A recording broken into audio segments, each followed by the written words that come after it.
Namastê, bom dia. Como vão, queridos? Eu queria deixar pelo menos até essa parte, deu certinho, 7 horas da manhã, Namoradikaya Tuadia Priaya. Essa canção é uma canção muito simbólica, muito importante para o mês que a gente está vivendo. O mês de Damodara é o mês que a gente comemora os passatempos de Krishna, como Krishna Damodara, Yashoda Damodara, Radha Damodara. É um mês que aqui na Índia, todos estão atando, estão prendendo Deus em si com uma cordinha, prendendo pelo amor, cantando essa canção para que fique fixo na nossa mente o quanto que a gente só consegue atar alguém pelo amor, né? Deus, o onipotente, onipresente, onisciente, o mais doce, ele só obedece a quem ele sente que ama ele de verdade, né? Não é obedece, né? Ele faz as vontades, vamos dizer assim. Então hoje a gente vai continuar o estudo, o quinto dia do Bhagavad Gita, que primeiramente o plano era fazer diariamente, mas a princípio esses planos estão mudando para que sejam só de segunda a sexta. A audiência sábado e domingo ia ser muito baixa, e apesar de a live ficar gravada, eu senti que eu precisava de um descanso também, então a gente vai fazer de segunda a sexta, sábado e domingo. Por enquanto não faço, mas se eu fizer algum sábado e domingo também vai ficar gravado, ok?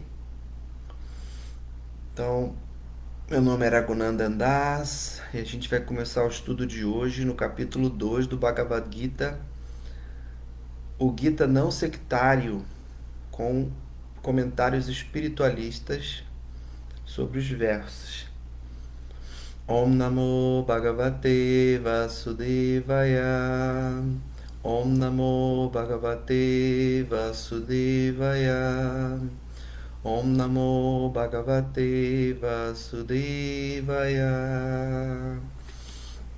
Então, no verso 61, Krishna continua o seu discurso para o seu querido amigo e discípulo Arjuna. Os dois estão no meio do campo de batalha, a batalha está para começar, e Arjuna pediu para Krishna, que nesse momento está como cocheiro da carruagem dele, levá-lo, pediu para Krishna levá-lo para o meio dos dois exércitos. E ele viu, de um lado, os seus amigos, parentes, professores,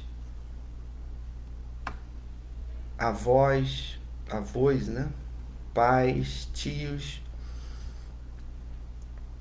e do outro, o seu próprio povo, o seu próprio exército, né? Também todos os seus parentes, irmãos, os reis que eram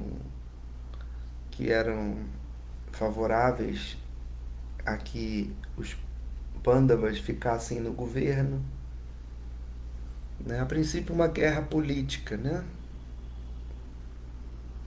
Então Krishna continua falando assim: aquele que restringe seus sentidos, mantendo-os sob completo controle, e fixa sua consciência em mim, é conhecido como um homem de inteligência estável.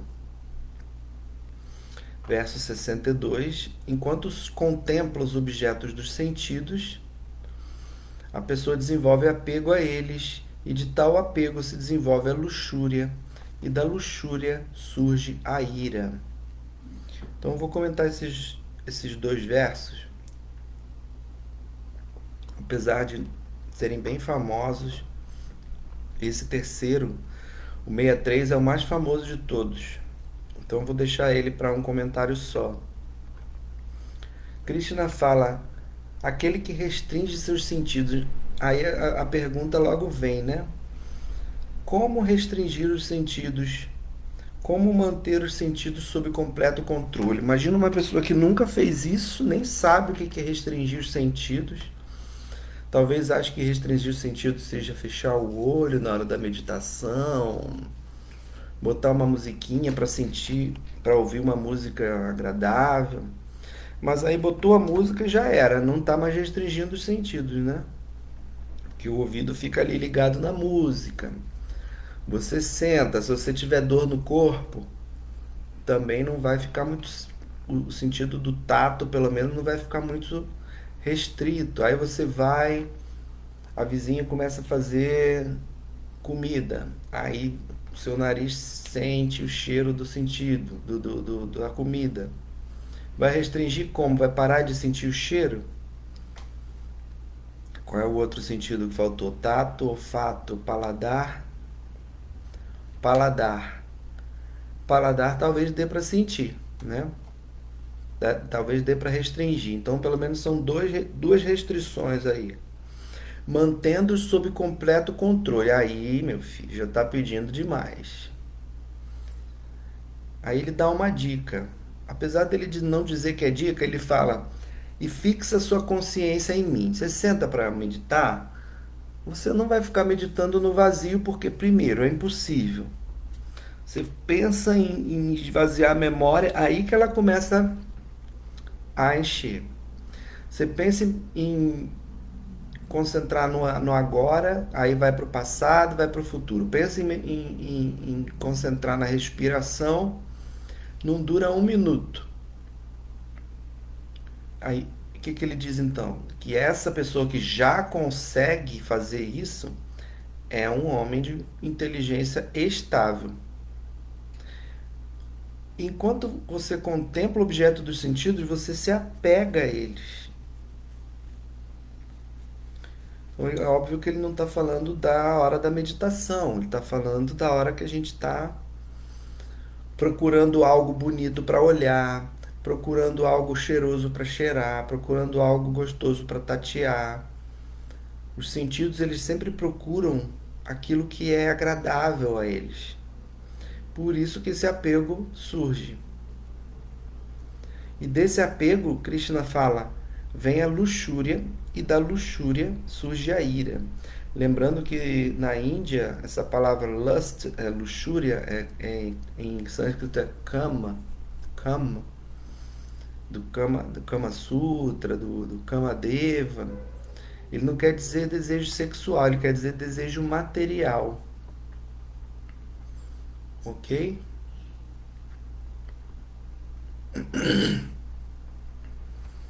Então, vamos lá para o verso importante que eu disse que ia recitar e comentar.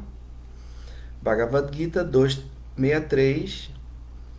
Krodad bhavati samoha, samohat smriti vibramaha, smriti brahmsa buddhinaso, buddhinasat pranaisyati. Tradução: da ira surge completa ilusão, e da ilusão a confusão da memória. Quando a memória está confusa, perde-se a inteligência, e ao perder a inteligência, cai-se de novo no poço material. 64. Aquele que livre de todo apego e aversão é capaz de controlar seus sentidos, através dos princípios regulativos da liberdade, pode obter a misericórdia completa do Senhor. 65. Para alguém assim satisfeito, as 3 classes de misérias da existência material deixam de existir. Nesta consciência jubilosa, a inteligência logo se torna resoluta. Então, para quem quer saber quais são as 3 classes de misérias, é só assistir a live anterior, lá no YouTube ou aqui no Facebook. Lembrando que para assistir no Facebook não precisa de senha nem de login. Você clica no link, ele vai pedir o login, você aperta o xizinho para tirar o login e dá play, ok?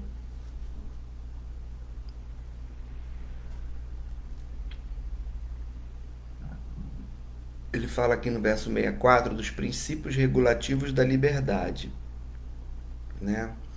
O que são princípios regulativos? São atitudes, decisões, votos que as pessoas fazem nas suas vidas para evitar esse apego e essa aversão excessivos que impedem ela de controlar os sentidos.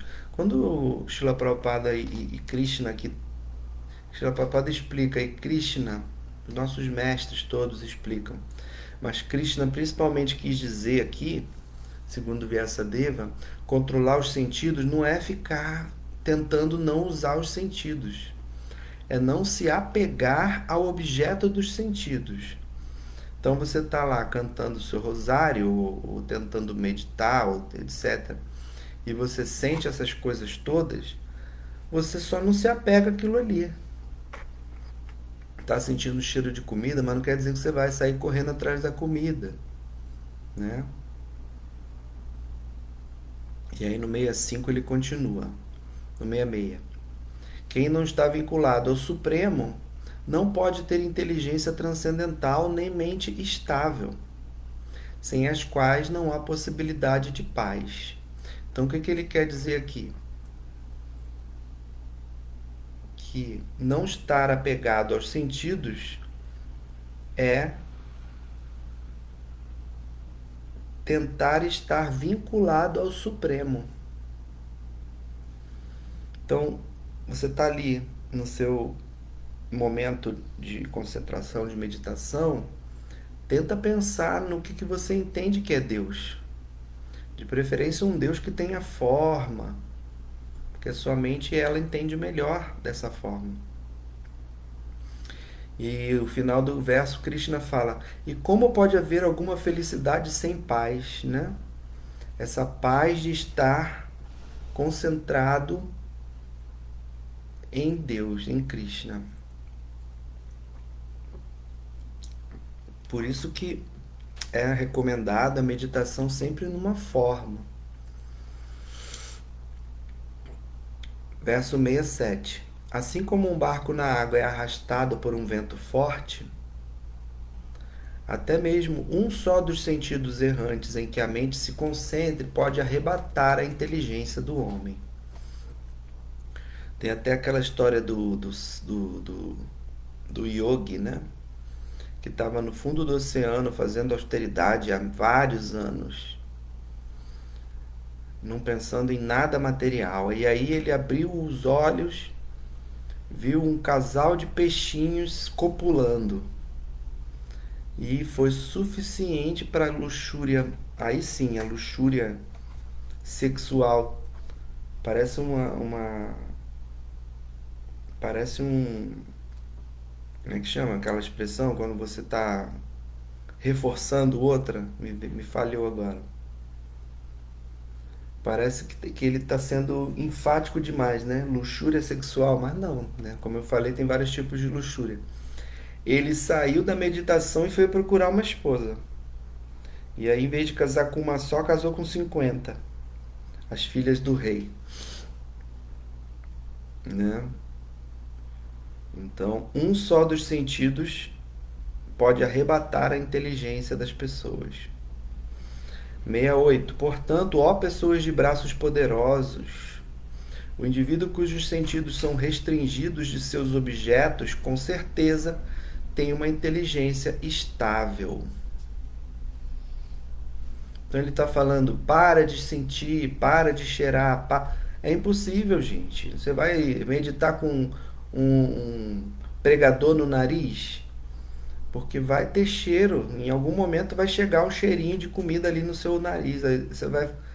Não, é só na hora que sentir o cheiro, não ceder a esses desejos imediatamente. Uma hora você vai ter que comer, mas aquela hora ali você está cantando, está meditando, está concentrado, está fazendo suas práticas. É a famosa que está sendo muito conversado agora no espiritualismo, é o tempo de reação, né? É o tempo de reação que alguém leva para reagir a algo. Então, a pessoa vai e te xinga, te chama de alguma coisa, você reage imediatamente. Você não dá aquele tempo para a poeira abaixar, para você se acalmar, não. Você já responde, aí já começa a guerra eterna do Oriente Médio, né?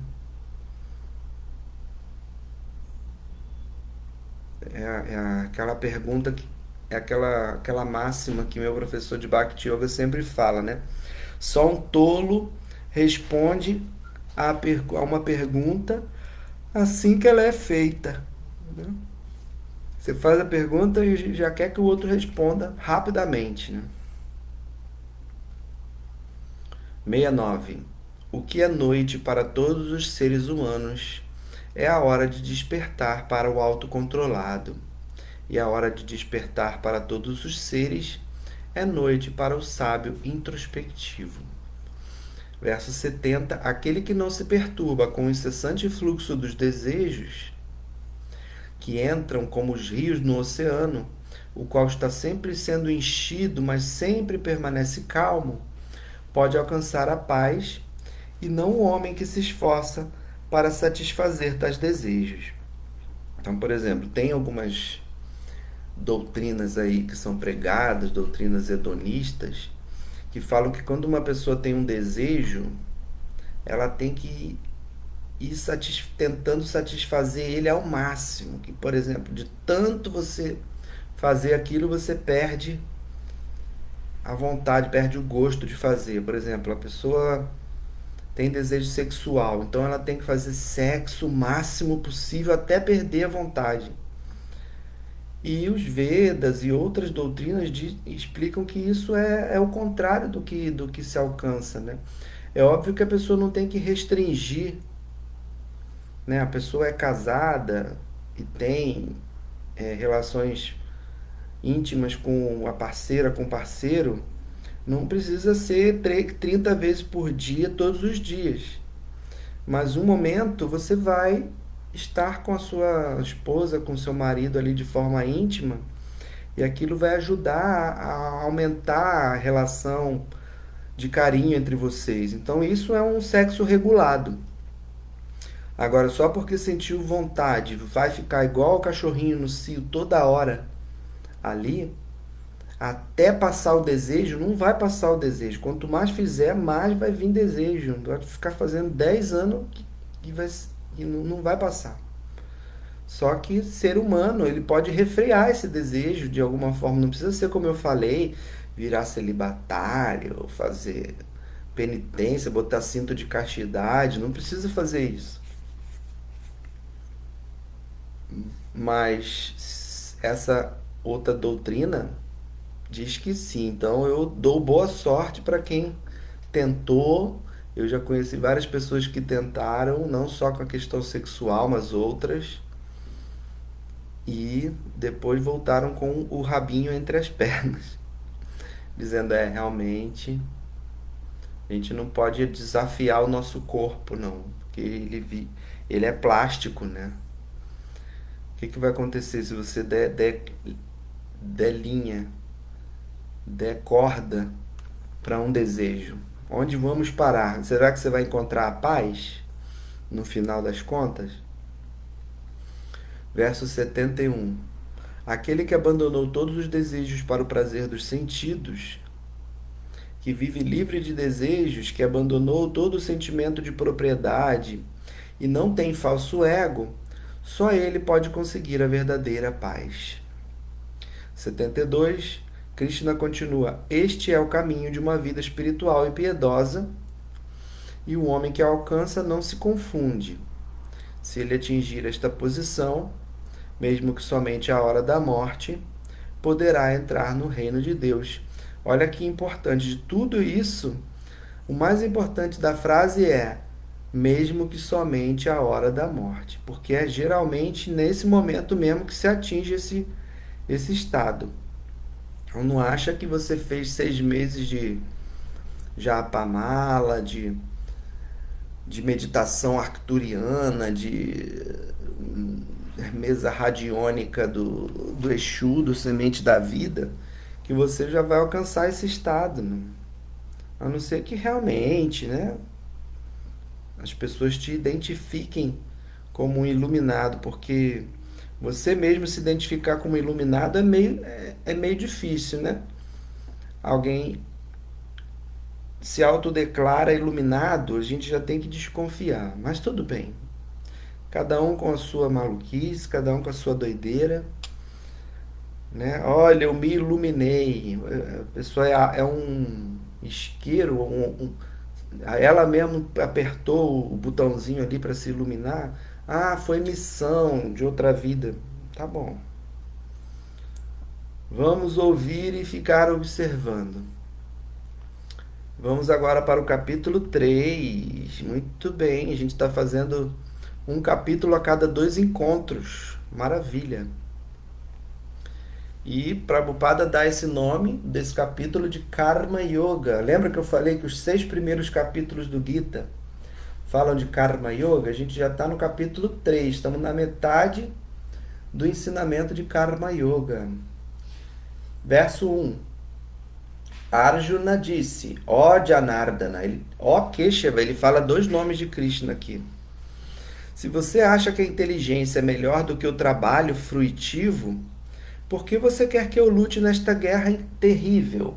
Então, Arjuna estava ali igual um advogado, tentando de qualquer forma falar para Krishna, ó, nem adianta, não vou entrar nessa guerra, quer dizer, vou passar mais uma encarnação fugindo da responsabilidade, né? Para quem estuda espiritismo, sabe muito bem o que acontece entre uma encarnação e outra, né?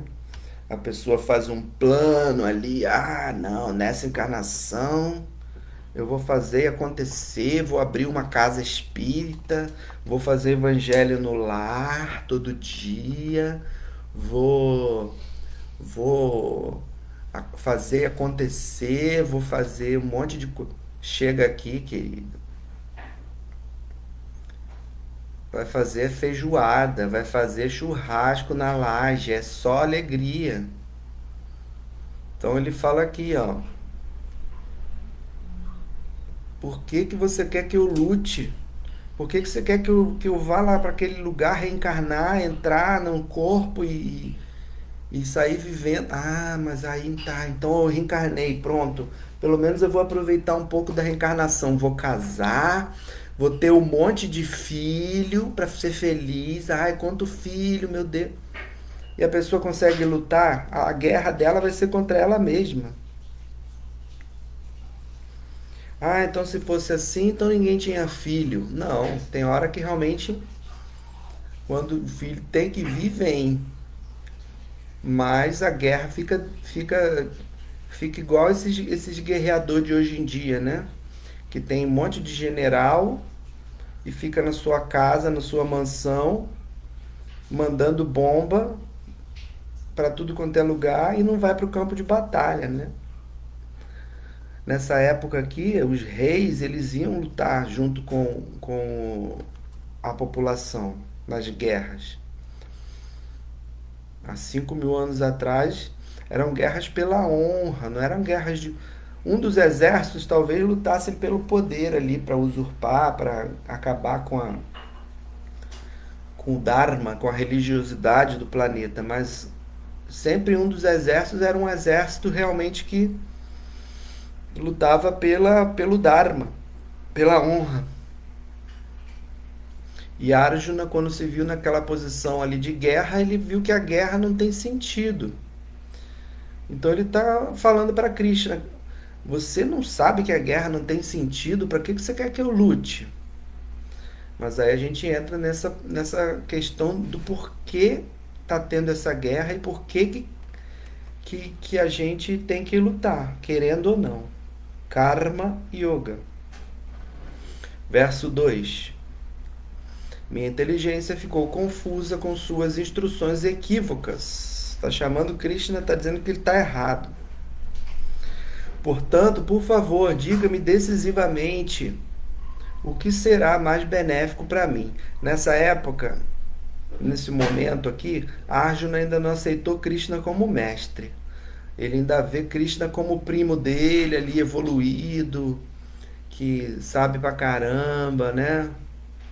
Que Krishna, na verdade, é primo de Kunti.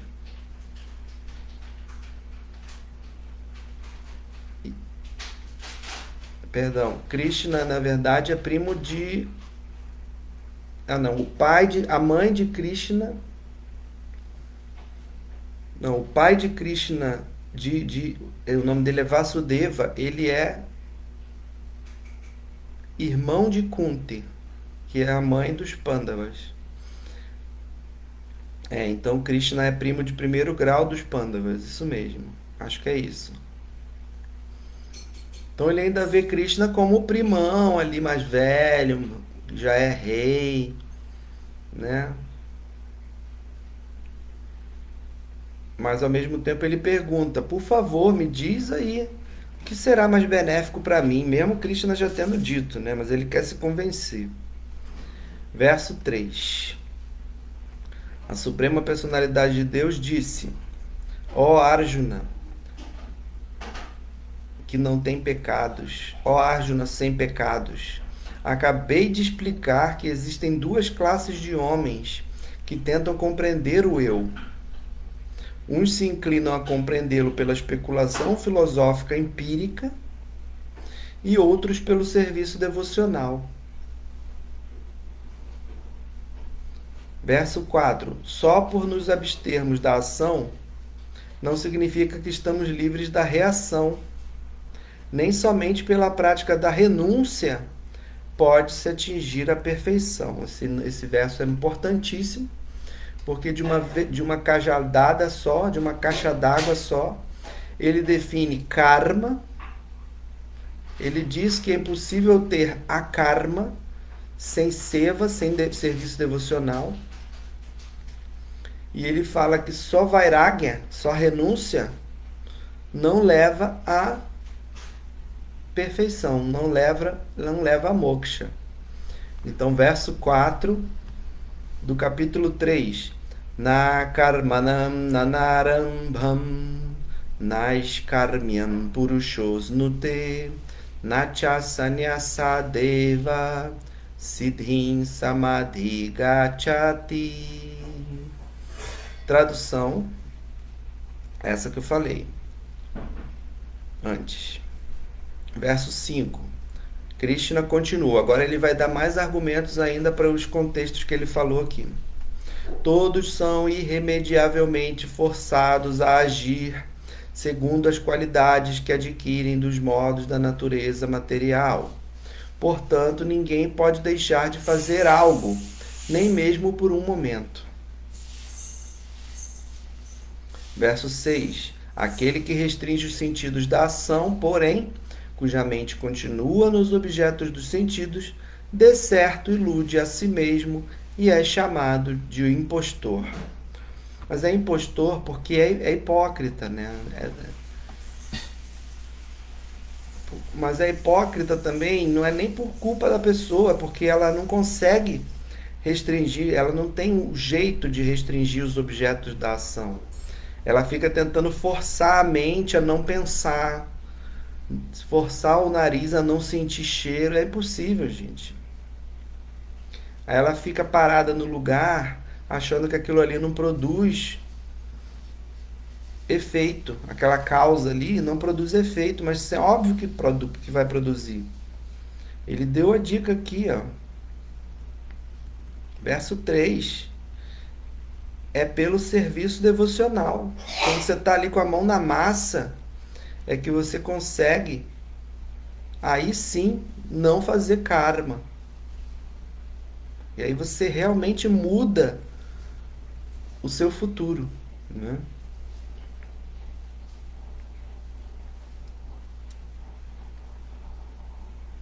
Então no verso 7 ele continua. Por outro lado, se uma pessoa sincera utiliza a mente para tentar controlar os sentidos ativos e passa então a praticar Karma Yoga sem apego, ela é muito superior.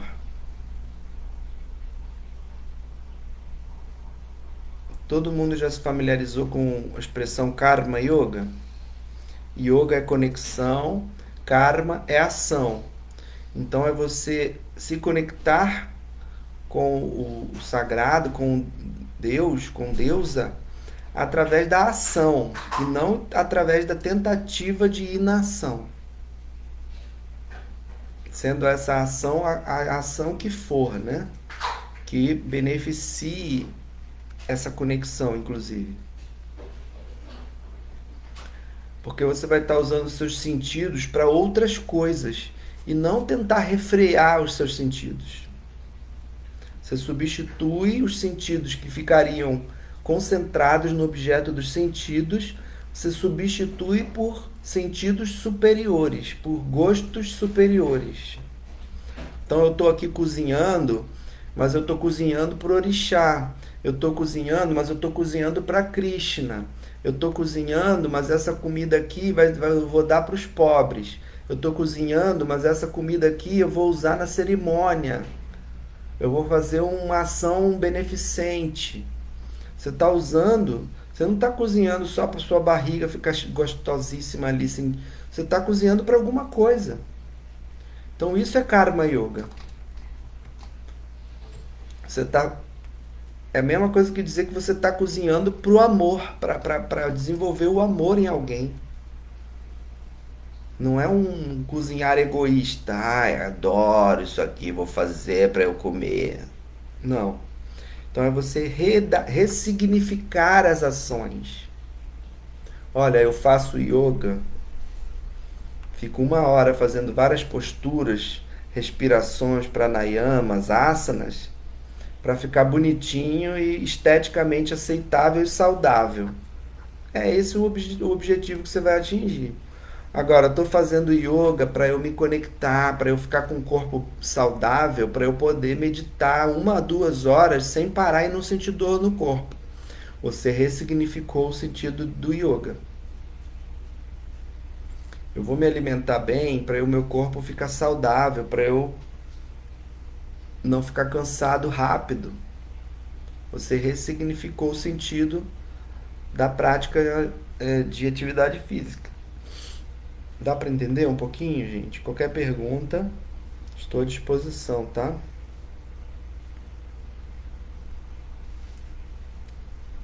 Verso 8. Execute seu dever prescrito, pois este procedimento é melhor do que não trabalhar. Sem o trabalho, não se pode nem ao menos manter o corpo físico. Porque tem gente que fala, então eu tenho que fazer Karma Yoga, então eu vou ficar internado dentro de um monastério só trabalhando para Deus ali. Mas aí, imagina se todos os monges do monastério fizessem isso, como é que ia entrar comida no monastério? Quem que ia doar o dinheiro ali para o monastério sobreviver? Esse é o problema de qualquer movimento, instituição religiosa, instituição espiritual, né? O dinheiro tem que vir de algum lugar, quer dizer, alguém tem que trabalhar para sustentar o povo. Porque não existe diferença entre você se conectar com Deus e não trabalhar. Durante o trabalho você pode estar conectado, isso é que é Karma Yoga.